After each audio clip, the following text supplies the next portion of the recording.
won't be crazy. Okay, we're live right now. Give it a minute to kind of catch up because there's a delay. Um, but here we go. So, hello everyone. Thanks for tuning in to Forest Mommy's podcast today. I am joined with Bennett Rutledge, who is running for Secretary of State for LP Colorado. Out here. I don't know if you want to just jump in and introduce yourself and kind of your background with the party here. Well, first I'd like to check something. Yeah. Do I need to call you mommy or can I just call you mother? You can call me whatever you want. It's so funny because everyone in LP Colorado knew me from Twitter first, where I was Forest Mommy, and they all know my real name, Jessica, but they still call me Mommy. So it's a pseudonym thing, I guess. It's kind of just how it goes. Well, I personally think a mother is more right. formidable. So, I like it. Do you actually have children? I don't. That's what's always laugh. It just was this name that stuck for. I have the nurturing energy for adults who need a mothering energy, but I don't have actual children. That sounds pretty powerful in its own right. Right? It just kind of worked out that way. It always cracked me up, but So, I'm Bennett Rutledge. I'm the candidate from the Libertarian Party for Colorado Secretary of State. The key duty of Colorado's Secretary of State is to be custodian of Colorado law. Recently, the job has been held by lawyers. The problem with that is lawyers spend their careers having their clients win and all others lose. Their core belief is that the law is the law. I, on the other hand, am an IT geek. My career has been spent designing, developing, building, coding, testing, implementing, and maintaining and operating information technology that works for everyone, for all of the users. I also bring an understanding of natural law, which cannot be legislated but must be deduced by observing nature. that's very good. I like that. I like the spin of it was lawyers, but it's maybe better to have somebody else in that role who comes from a different mindset with IT geek, like you said. So for Colorado, so who are you up against right now?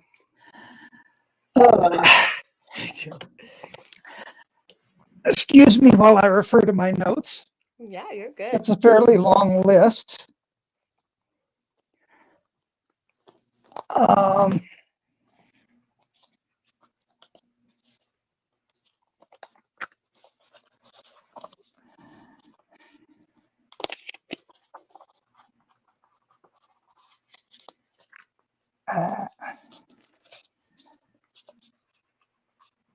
Okay. Well, much as I hate to start off, here we are. Good. My rivals, starting with the incumbent Jenna Griswold, also include Pam Anderson, Amanda Campbell, Jeffrey Orrock, and Gary Swing. I understand that Jeffrey may have needed to be replaced because he hadn't been a member of the approval voting party long enough to suit the Colorado law. But basically the lineup is the Democrats and Republicans, the American Constitution Party, the Approval Voting Party, the Unity Party, and yours truly representing the Libertarian Party. Wow, so there's more than two people, because I'll ask you a question. Did 9 News or Kyle Clark reach out to you to be in the debates? Because I know they're having a Secretary of State debate. Were you reached out to at all? Not that I've seen, no. Nope. Yes, Can, we're can working you on that right now. can you let me know when that debate is and where? Yeah, sure. So it's going to be on 9 News. I actually we're making a stink about it on Twitter. Obviously, they don't like to let third parties in, but the media is all about democracy, yet they didn't reach out to any of the independents or the libertarians to come to the debates. They only wanted, the two people. Let me get the date here. So Jacob, I think Jacob. Okay, so they have a handful of the Secretary of State debate will be Monday, October 24th. And it looks like they just have two ladies. So I'm assuming one's Jenna Griswold and then another lady. Pam Anderson, I expect. Long blonde hair like me. Yeah, so they're bragging about how they're doing unprecedented debates, yet they only invite two people to their debates. It's just drives me nuts because they're always crying about democracy. But Do you have an exact time? I'd like yeah. to show up, and if nothing else, be part of the studio audience. Yeah. Let's see. That one was 6 p.m. And it'll be on, well, it's 9 News, so I assume that's what it's going to be at 9 News somewhere. Mm-hmm. I have a vague idea of where their office building is. Okay. In downtown Denver. Yeah, so Jacob, I actually just saw Jacob Luria. He actually just went down to 9 News and talked to the door guy. I guess the door guy's a libertarian, so he's gonna, they're not gonna change the programming at this point, but I just want to make a stink. I just want to annoy them and be like, why would you not ask, not even just for libertarians, which was started in this state a little over 50 years ago, which is the third largest party in the country. Why can't we be invited? And also the independents and the constitutional party, like you mentioned. It's just sad how obvious it is they want to cut people out. Drives me nuts. So I'm making a stink about that. If I can even get in, and any questions from the audience will be asked, I will certainly be asking, why aren't Amanda Campbell, Gary Swing,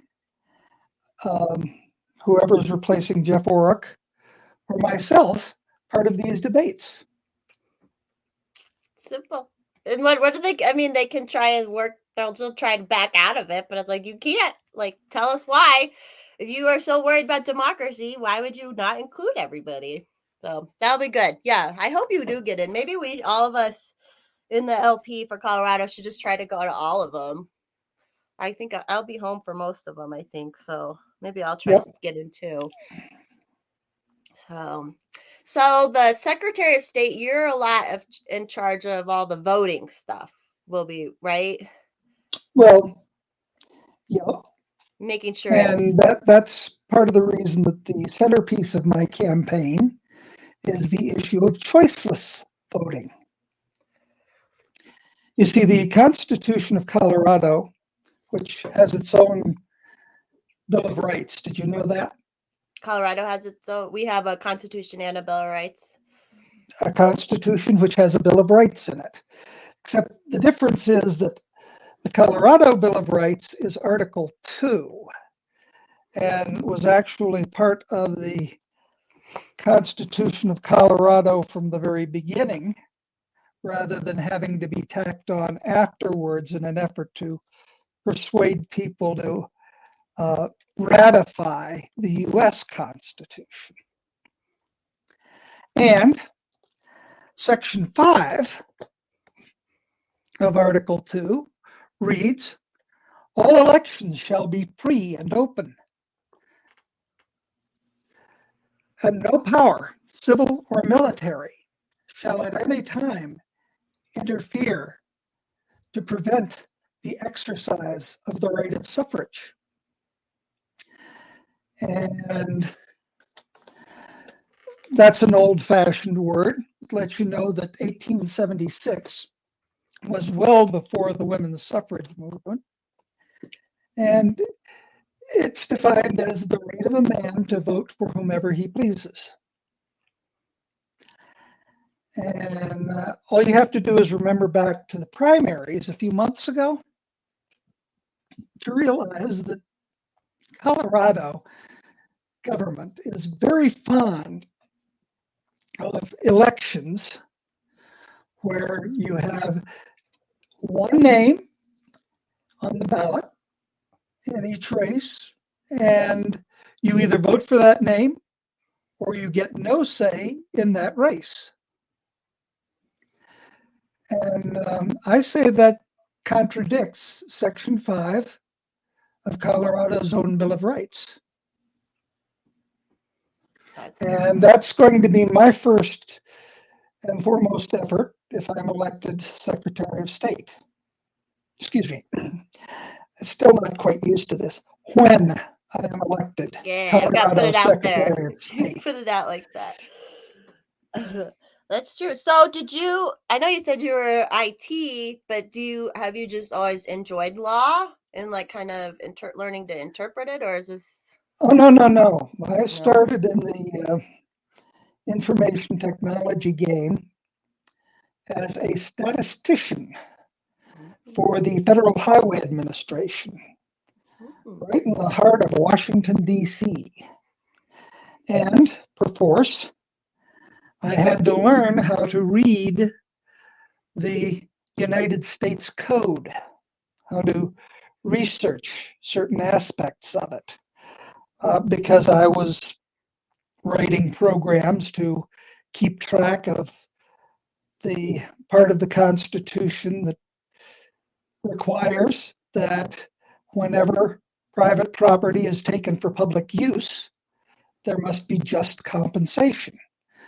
And so I was responsible for a program to check all of the right-of-way purchases by not only the federal government, but all of the particular state governments who were working on the U.S. highway system and the Dwight D. Eisenhower interstate system of defense highways,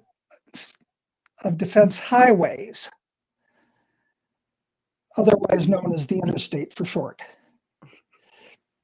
and make sure that people did get compensated, that it was by some measure fair, and that they actually also got help to move to another home. And so that's the one that really stands out in my mind. In the interests of full disclosure, however, I did participate in activities around the effort to have all states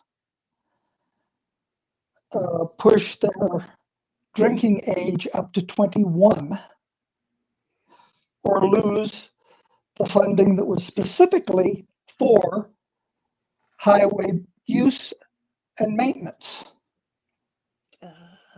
That's how they snuck that in to make it safer.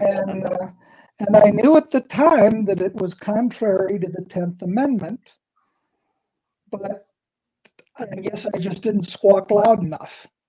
I wasn't willing enough to risk my job as a whistleblower and yell foul. So. But that's huge. I mean, just you admitting it right now is like so anti-politician. You know, they would never admit that.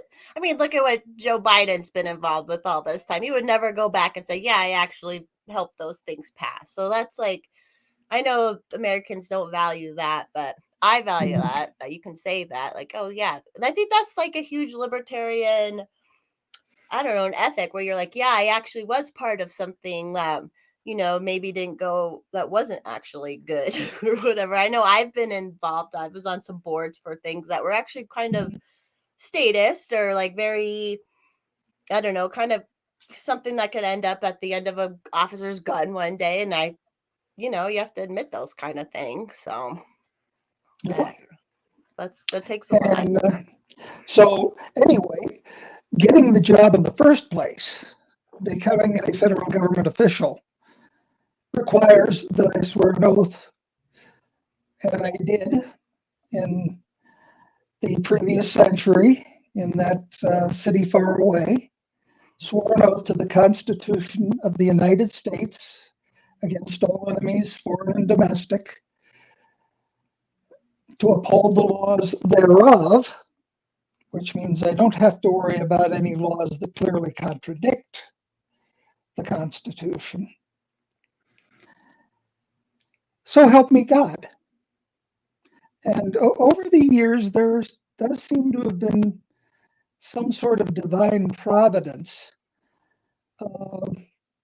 making it a little bit easier to deliver on than I would have expected. And in this century, in a place that if the weather's good and I'm feeling ambitious, I could walk to from my home, I made a similar pledge to the Constitution of Colorado. So that's what got me interested in all of the ins and outs of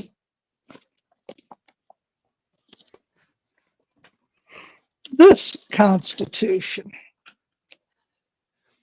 which, as you can see, has put on a bit more flab than the Constitution of the United States.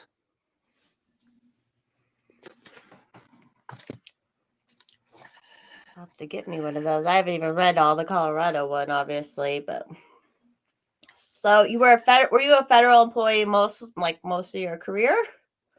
Almost a quarter century, yes. Okay. After that, I came to Colorado. My wife had been promised a job with a certain company that wanted to take advantage of her master's degree in library and information sciences, and decided not to after all. You didn't take that job? No, they didn't give her the job. Oh, I see. I had to, and here's another thing I'm not exactly proud of, take a job with a nonprofit organization called United Societies in Space, which happens to be run almost entirely from a lawyer's office. And I actually spent more of my time supporting the lawyering than the nonprofit education about societies in space. But so it goes. None of us is perfect, right? Right. We're just trying. Okay, yeah. So you mentioned that too right before we hopped on. So you still do some like volunteering with some space stuff? It sounds like. Yeah. Currently, I'm the chairman of the National Space Society's Chapters Assembly, which sort of a we the people side of the structure of the National Space Society's leadership. And the National Space Society itself is an organization whose vision is people working and living in thriving communities beyond the Earth to the improvement and betterment of humankind. And that can include everything from feedback on how to deal with toxic spills. Because, when you're living in space, you can't just open a window and air the place out.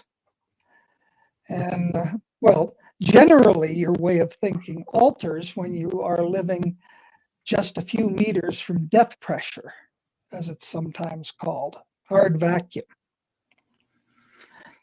And ultimately, one thing I'm looking forward to is not only moving all of heavy industry out of Earth's biosphere, but allowing most of the population to shift off planet. Not only Mars, the moons of Jupiter. I don't know if you've been watching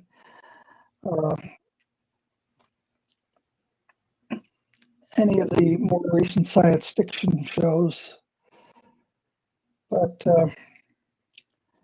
it's even possible to build cities of 10,000, 100,000, even several million people in what is now empty vacuum. And that would make possible having Mother Earth become, as a planet, a wilderness and historical site. So are you an Elon Musk fan then? Well, with the caveat that even Elon Musk is human and has the drawbacks of his virtues. Yeah, I am. Similar. It's a similar goal. Obviously, he wants to make, build up space. So I can't wrap my head around it, but I'm all for people. If they want to try it, then go for it. And the thing I particularly like about the way Elon Musk is doing it is he's using his own money. Yes. You see, as a libertarian, I got to ask, is this project that you want the government to be doing for you wonderful enough to justify hiring more than 85,000 new IRS officials, furnishing them with a certain number of guns from a bulk gun buy that I've heard of, and then sending them around to make sure that this project, which I agree is wonderful if it was one human being doing it for another, to ensure that this project is fully funded, whether the particular taxpayer can afford whatever tax has been set out by the IRS for them to pay.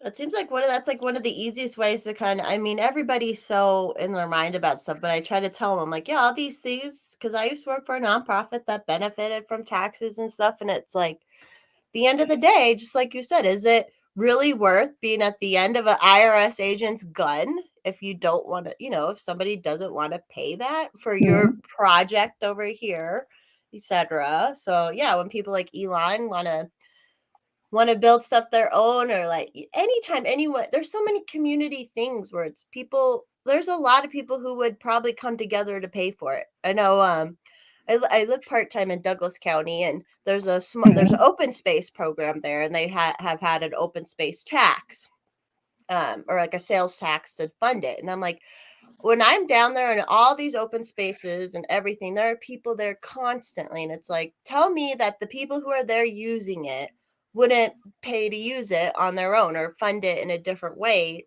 to where you don't have to tax everybody, but I don't know, humans are fickle too. So everyone's so used to just paying the taxes and the government just takes care of it. So.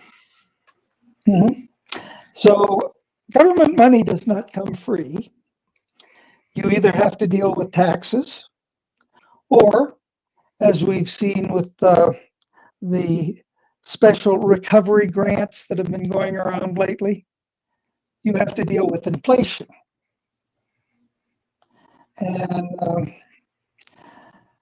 one thing I foresee is that as the price of houses goes up, there's no adjustment unless somebody takes special steps for that inflation. And there will be more and more people who will have to leave their homes. It's true. Although right now I'm a broker here in Colorado, and it's the first time since I've been a licensed agent that prices have actually gone down, but it's because, the rates went up, and it's such another fake money industry Everything. It's the government screwed it up, and ugh, drives me nuts. Let's see what else. What else is what else in your background would you like to get out to share or anything? Well,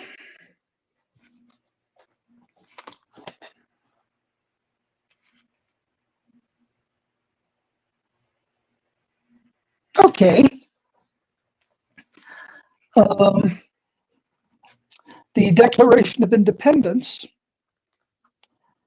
I read this on July 4th last summer in front of a crowd of over 100 people, including a band of military veterans.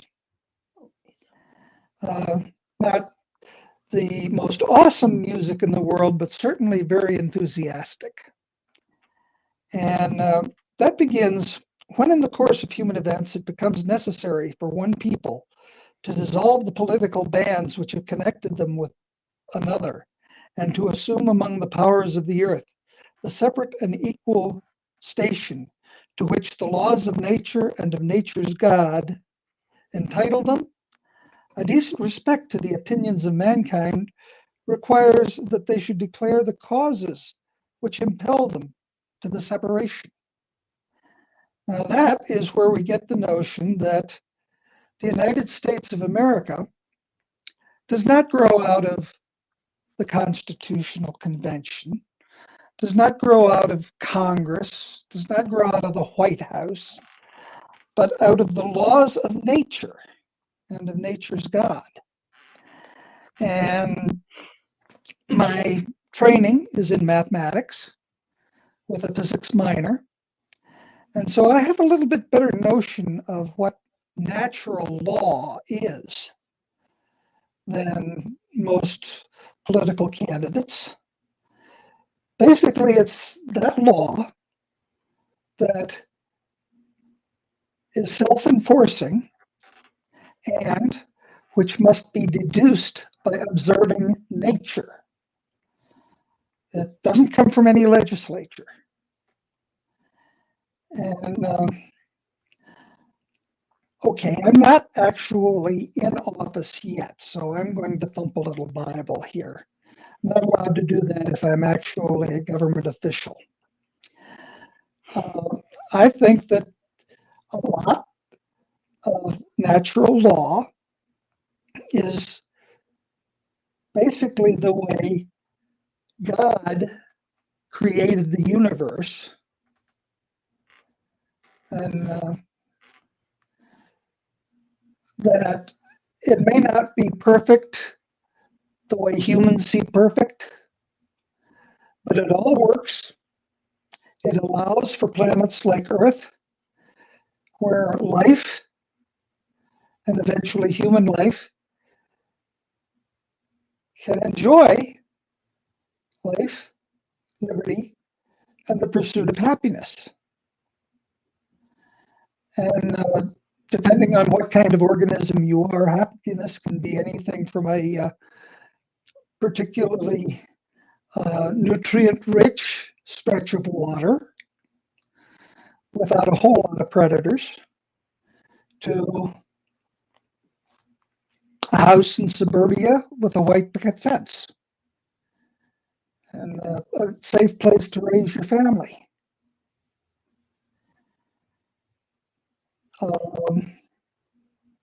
One of the things that I realized when I was in the Federal Highway Administration is that it is the dilemma of the speed limit. You see, it's very difficult from looking at a sign posted by the side of the road, whether that speed limit was set by some sort of legislator or county council person or whoever, or whether it was set by an engineer.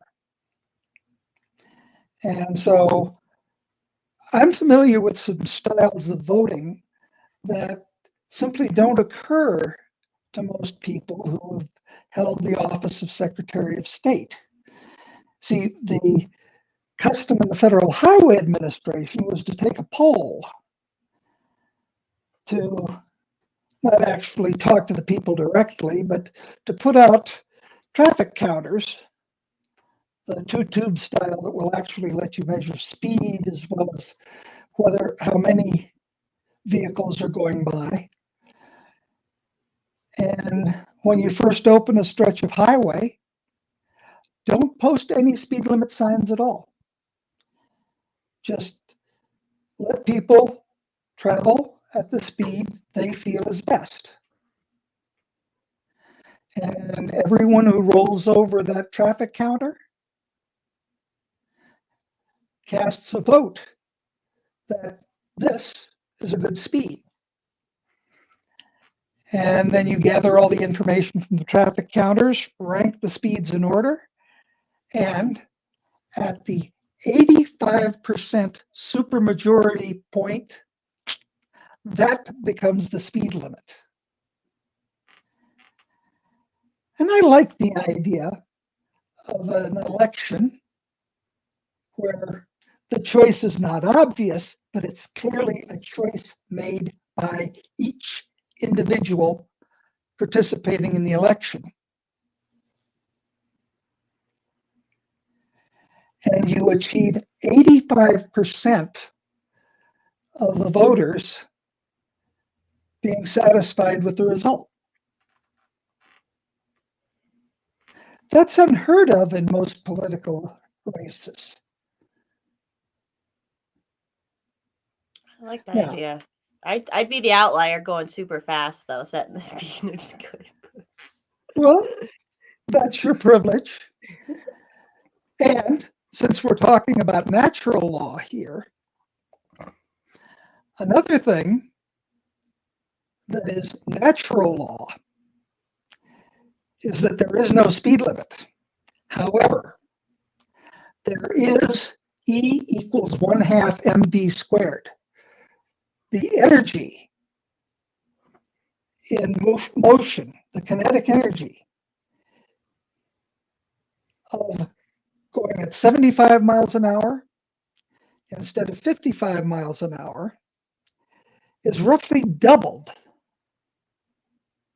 That means twice as much energy available to, if anything goes wrong, to turn your car into junk, to squish you and turn you into a smear on the pavement, and worse, to turn other people's cars and other people's children into junk or smears on the pavement. And yeah, a lot of times you can get away with it. And sometimes something goes wrong, in which case the penalty for ignoring that law is death, instant and with no appeal. That's quite a natural law, because that's it. And you don't have to spend money on a single patrolman or a single patrol car to have it be enforced the hard way. I like how you put that. All right, so we're a little over a half hour. I don't know if you want to add anything else in, and then maybe we can close it up. If you want to. Tell you what, why don't we wrap this session up? Let me get in the required plug. I'm Bennett Rutledge. I'm the Libertarian Party candidate for Colorado Secretary of State, and I wrote this message. I like it. I like it. All right. Well, thank you for coming on. I'm going to end the live. And I'll get you a link to this broadcast too if you want to add it to your website or anything like that. So thank you. And if you're willing to continue recording, I have a little song that I wrote that sort of applies to being custodian of the law. Yeah, let's do it. Let's hear it. Okay.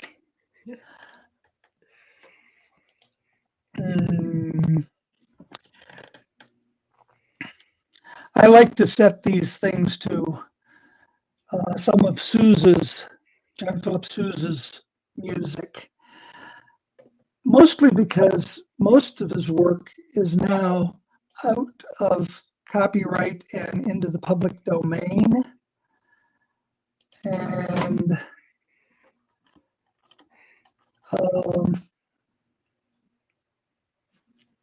he writes some pretty lively stuff.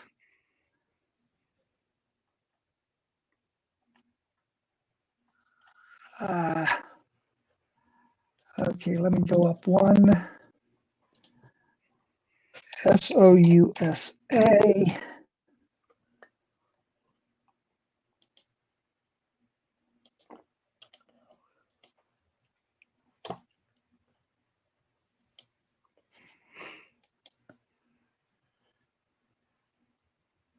Here we go, 17th.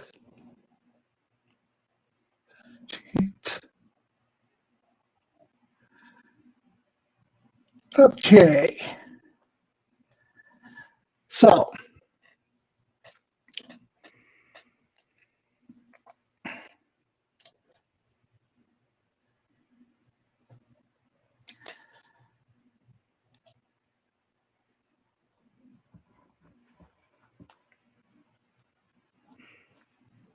this will be the first song, the first libertarian candidate doing a song. okay. You get to say and a 1 and a 2, and then point at me. All right, you ready?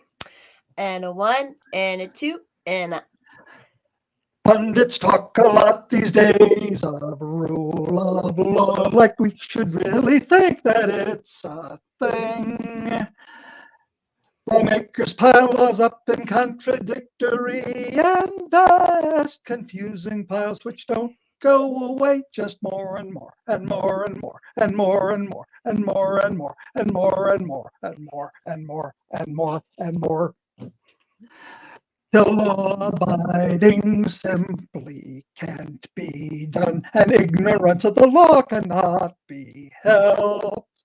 Cops can make up rules and claim their laws all day, and then you've become the criminal, my friend, and more and more and more and more and more and more and more and more and more and more and more and more, which sticks us right back into by and for control freak personalities.